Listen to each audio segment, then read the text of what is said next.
Hey, welcome to 10 with Tom. I'm not Tom, I'm Paul, but we're going to spend 10 minutes talking about how coffee can teach us a lot about how to live life well.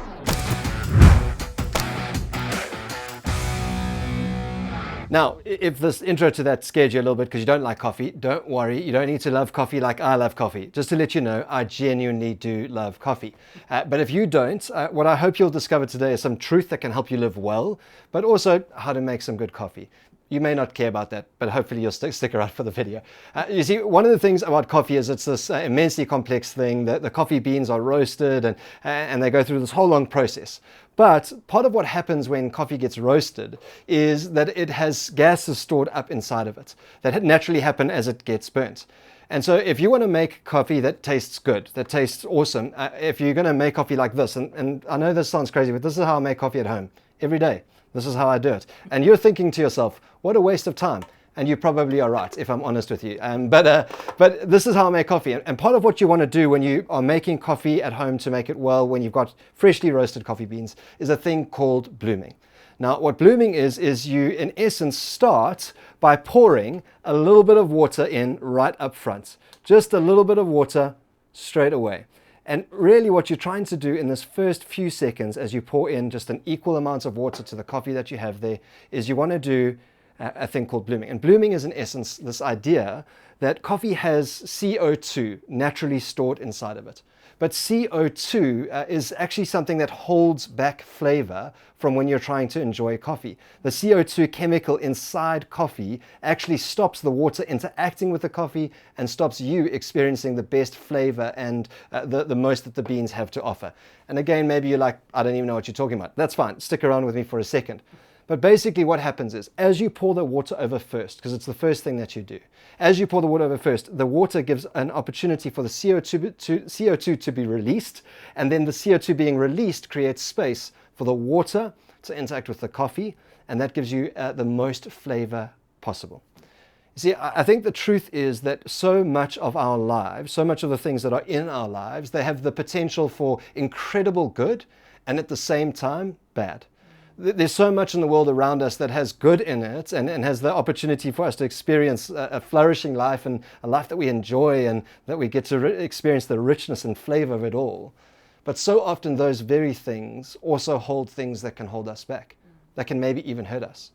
So for example, let's say your work. Your work should be a place that you thrive and you flourish and you get to be a part of what God's calling you to do in the world, or maybe just a place that you really enjoy being. But the truth is, so often work can be a place that we spend too much time. I know that I'm challenged by that, even in the line of work that I do. Maybe you are too.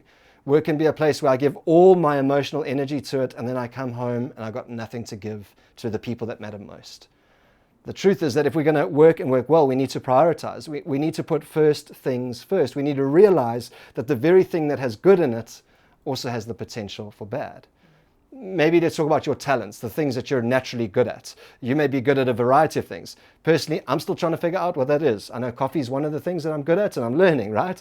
Kerry, who's over here, she's just talented at makeup. Like she's really good. No, anyway, the point is that there are things that you're naturally good at. And yet sometimes the things that you're naturally good at can also be the things that hold you back the most. You're striving for perfection, you're striving for excellence, and there's nothing wrong with that, but sometimes that very desire for perfection, for excellence, can also hold you back.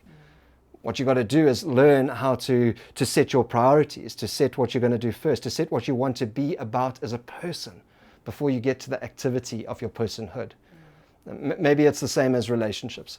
All relationships have the opportunity for life. We're created for relationships to engage and interact with one another. The relationships are meant to be how we grow as human beings, how we find joy and experience the very best of life is in relationships.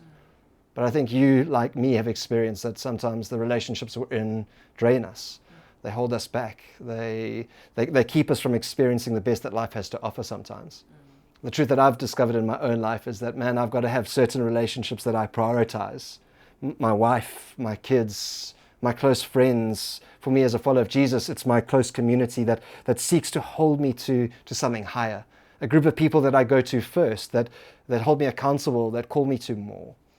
You see, I think if we're going to experience all that life has to offer for us, and the richness and the fullness that life has to offer for us, we've got to learn how to make sure that we do the right things first.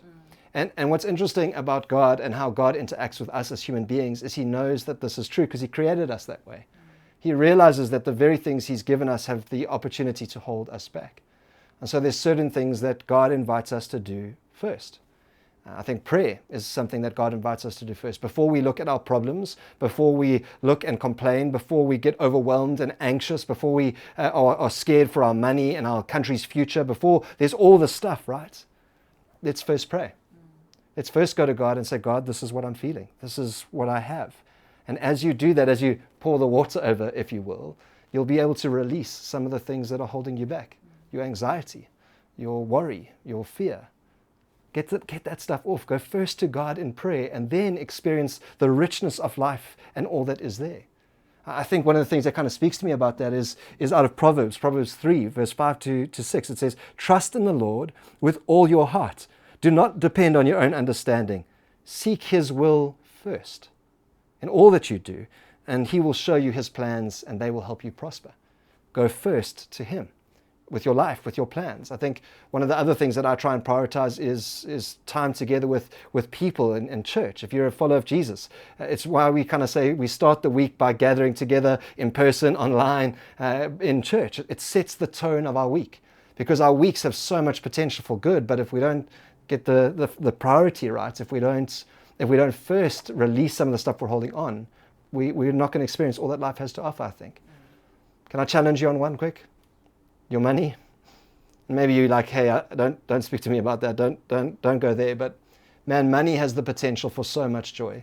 Money has the potential for all the goodness I think that life can offer us in so many different ways, for experiences and wonder and good. But for me, man, money is a thing that causes me anxiety and worry and fear. And what I've discovered is that when God invites me to go to Him first with my money, and for me, that's super practical. That means I give first to Him when I get paid. When I do that, I pour the water over a little and I release all the negative things that hold me back, all the fears and worries. I release that when I go to Him first so that I can experience all that life has to offer, all that what He's given me has to offer. I can be generous. I can enjoy what I have. I'm less anxious, less worried when I go to Him first. See, I'm not sure what area of life you're finding is holding you back, but here's what I do know. If you can go to God first with that thing, He'll allow you to pour the water over it a little. And in so doing, you get to release what's holding you back. And as a result of that, experience life, and life in all the fullness. I hope you know this has nothing to do with coffee. I hope you get to make good coffee. I really do. But what's true about life is that so much has so much to offer if we go to Him first. But for now, I'm going to give this to Kerry. Here we go. She doesn't drink coffee, but I'm going to make her drink it. Thanks for joining us, 10 with Tom. Hope you have a great week. And she can't drink coffee. This is amazing. Another one for Dave. Dave, our cameraman. Come on, Dave. Here we go. Check this out. Oh, this is going to be majestic. It's cold, lovely.